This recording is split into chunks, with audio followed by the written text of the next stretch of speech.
नमस्कार दोस्तों, आइए आज हम चर्चा करते हैं इंडिया बुल्स ग्रुप के दो शेयरों की। एक है इंडिया बुल्स रियल एस्टेट और दूसरा है India bulls housing finance.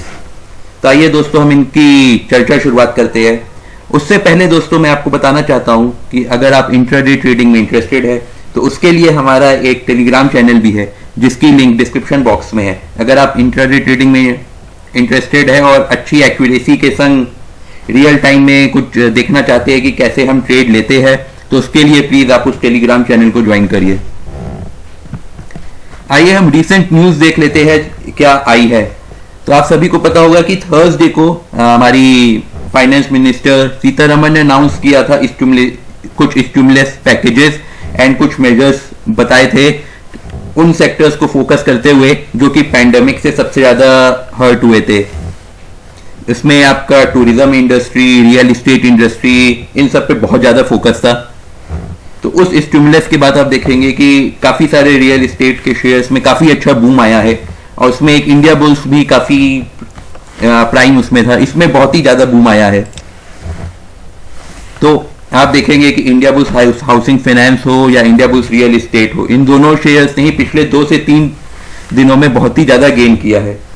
India bulls real estate के सडन गेन के एक और रीजन ये था कि जब इसकी प्राइस 50 से 57 पहुंची तो राकेश झुनझुनवाला जी ने इसके 50 लाख शेयर खरीद लिए almost at the price of 57। तो ये अमाउंट आपकी हो गई थी 25 करोड़ से ज्यादा। तो एक शेयर में जो कि 50-55 रुपए का चल रहा है उसमें अगर इकट्ठा एक बार में 25 करोड़ आ जाए तो शेयर का बढ़ना तो वो बनता है। तो ये शेयर इस वजह से दिवाली मुहूर्त ट्रेडिंग के दिन फिर से 13-14% भाग गया। India bull housing finance shares के भागने का मेजर रीजन यही था कि ये बहुत टाइम से करेक्शन था, अपनी जो इसकी एक्सपेक्टेड वैल्यू थी उससे काफी नीचे चल रहा था, तो इसका भी कभी ना कभी भागना था। तो जैसे ही इसलिए ये फाइनेंस मिनिस्टर की मेजर्स की बात आई रियल एस्टेट की तो ये शेयर सबसे पहले भागा। अगर हम करंट प्राइस की बातें करें दोनों शेयर्स की तो इंडिया बुल्स रियल एस्टेट की करंट प्राइस 63.25 है जो कि अभी 3-4 दिन पहले 50-51 रुपए के आसपास थी। तो आप ये देखिए इसने 2 दिनों में कितना अच्छा ग्रोथ लिया। 52 वीक लो दोनों ही शेयर्स का कोरोना के ही टाइम में था, अराउंड मार्च 36.8 था इंडिया बुल्स रियल एस्टेट का और इंडिया बुल्स हाउसिंग फाइनेंस का 81। 52 week high Indiabulls real estate का 113 और इंडिया बुल्स हाउसिंग फाइनेंस का 376.7। ये वही होगा फरवरी का टाइम के अराउंड था जबकि स्टॉक मार्केट हमारी काफी हाई थी।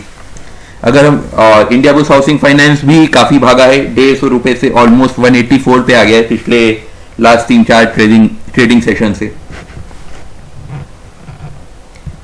आइए दोस्तों अब हम इंडिया बुल्स रियल एस्टेट का चार्ट और उनकी थोड़ी सी फंडामेंटल एनालिसिस कर लेते हैं।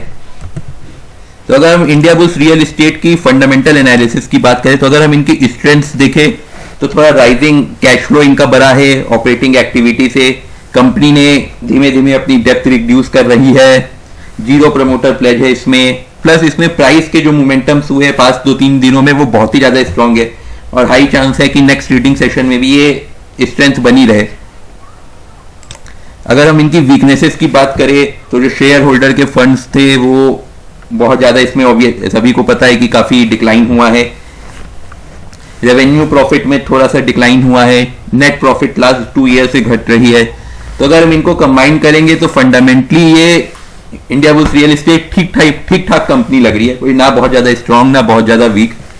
तो इसीलिए इसमें हमारा सजेशन है कि बहुत लॉन्ग टर्म के लिए इन्वेस्टमेंट मत करिए। अभी मोमेंटम बना हुआ है तो इसमें जो हमारी एग्जिस्टिंग इन्वेस्टमेंट है उसको होल्ड कर सकते हैं। आइए अब इसको हम देख लेते हैं चार्ट के माध्यम से। तो अभी इसकी प्राइस है 63.2 जो कि लास्ट कई टाइम के बॉलिंगर बैंड्स को भी हम अगर चेक करें तो उसके ऊपर है। इसका जो नेक्स्ट रेजिस्टेंस है वो आ रहा है आपको ऑलमोस्ट इस लेवल पे जो कि है ऑलमोस्ट आपका 69 से 71 के बीच में।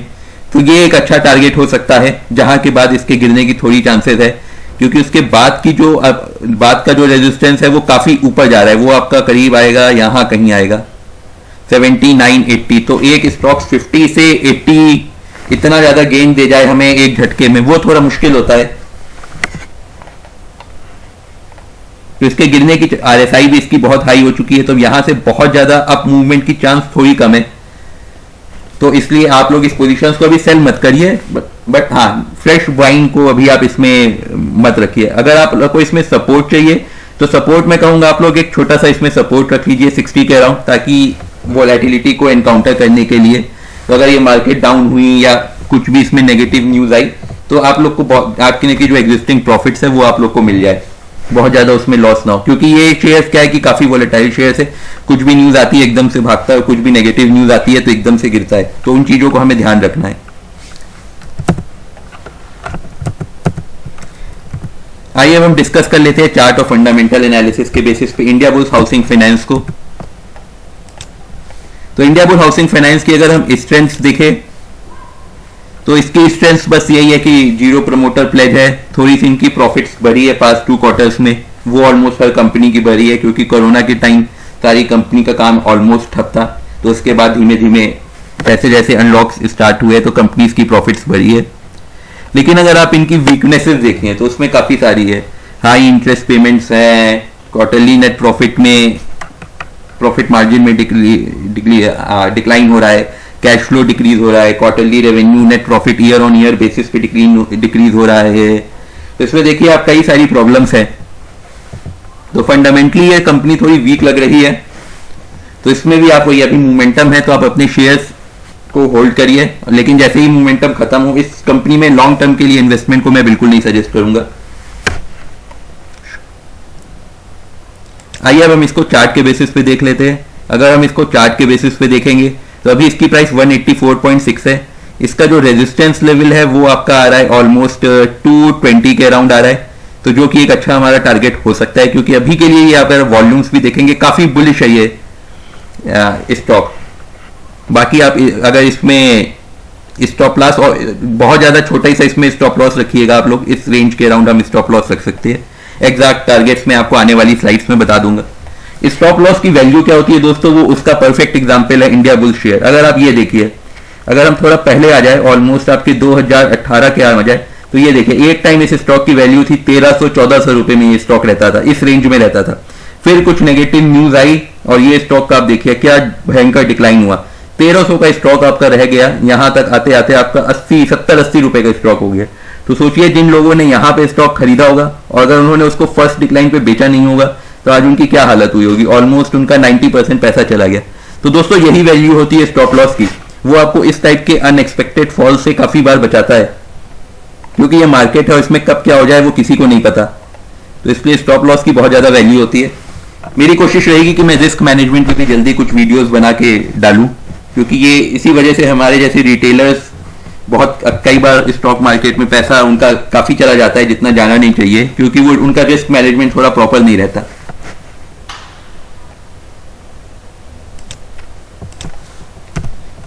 तो हमारी दोनों स्टॉक्स के लिए जो रिकमेंडेशन है कि वो होल्ड की है। अभी आप उसमें फ्रेश बाइंग बिल्कुल मत करिएगा उनको, लेकिन अगर आपके पास एग्जिस्टिंग स्टॉक्स है अच्छे दामों पे तो उनको प्लीज होल्ड करके चलिए, क्योंकि मोमेंटम अच्छा आया है तो अगले हो सकता है 1 वीक या 1 मंथ में काफी अच्छी प्रॉफिट्स आपको देके जा सकते हैं।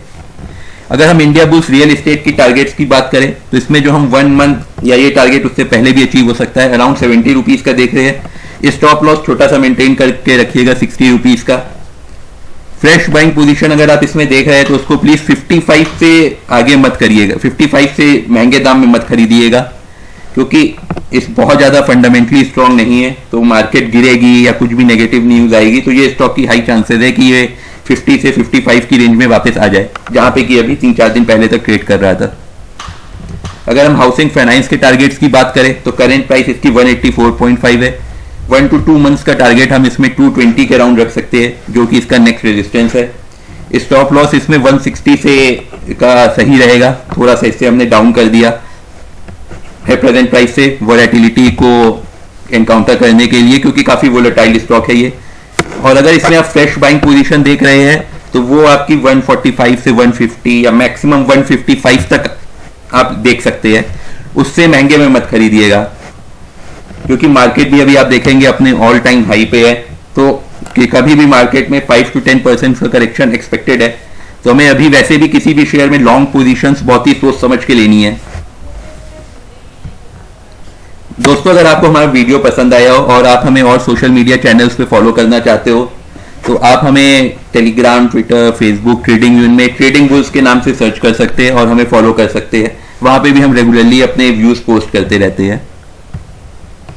बाकी दोस्तों एक और बहुत इंपॉर्टेंट चीज है कि आप लोग ये हमेशा ध्यान रखिए कि स्टॉक मार्केट में रिस्क के अधीन है। तो आप लोग जो भी इन्वेस्टमेंट करते हैं, चाहे 10 रुपए की करते हैं, चाहे 10 लाख की करते हैं, उसमें रिस्क इन्वॉल्व रहता है। तो इसीलिए आप लोग कोई भी इन्वेस्टमेंट करने से पहले अपने फाइनेंशियल एडवाइजर से जरूर पूछ लीजिए, उनसे जरूर कंसल्ट करिएगा। और हमारे जो भी हम वीडियोस में आइडिया देते हैं, इसको आप इन्वेस्टमेंट टिप मत मान के मत चलिए। ये हम केवल एजुकेशनल पर्पस के लिए चलते हैं और अपने एक्सपीरियंस, ताकि आप लोग भी थोड़ा सीखें और देखें कि कैसे इन्वेस्टमेंट करते टाइम हमें क्या क्या चीज़ों का ध्यान रखना पड़ता है।